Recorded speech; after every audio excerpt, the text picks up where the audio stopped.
राम राम भावांनो. आज व्हिडिओ करायचं कारण असं की आपली अद्रक लागवड तर झाली, पण त्याच्या आधी जे आपल्या अडचणी अडथळे आले ते तुमच्या सोबत शेअर करावं म्हणलं. त्याच्यामुळे आजचा व्हिडिओ बनवतोय.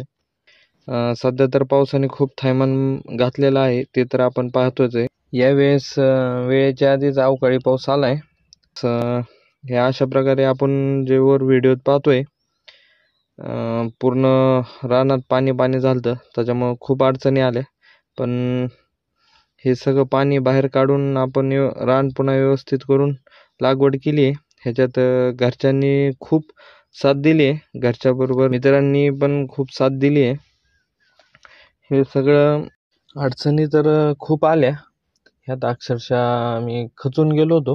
कारण नैसर्गिक आपत्ती तर होतीच, पावसाने तर थैमान घातलेलंच होतं. पण त्याच्यासोबत एक मानसिक त्रास म्हणतो आपण, जे आपले जवळचे देतात, असं पण ह्या काळात भरपूर अनुभवला. पण घरच्यामुळं एक जवळच्या मित्रांनी सावरायला मदत केली, त्यांच्यामुळं सावरलो. आणि घरच्यांचं मित्रांचं एक वाक्य होतं, आपण केले कष्टाने ते तर शेवटात निघतच आपण, पण जरी नाही झालं तर नव्याने वापस सुरुवात करू. त्यामुळे काय तू खचून जाऊ नको. ह्याच वाक्याने खूप पहिल्यापासून वापस जोमाने लागलो आणि यशस्वीपणे आपली अद्रक लागवड पूर्ण केली.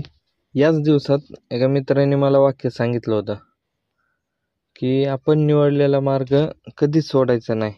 बाकी अडचणी तर काय येत जात राहतात, त्यामुळे तू काय टेन्शन घेऊ नको, सगळं काय चांगलंच होणार. बस ह्या वाक्यामुळे मी सावरलो. तर थोडक्यात सांगायचा प्रयत्न केलाय. तुमचा प्रेम असंच कायम राहून दे. धन्यवाद भावांनो.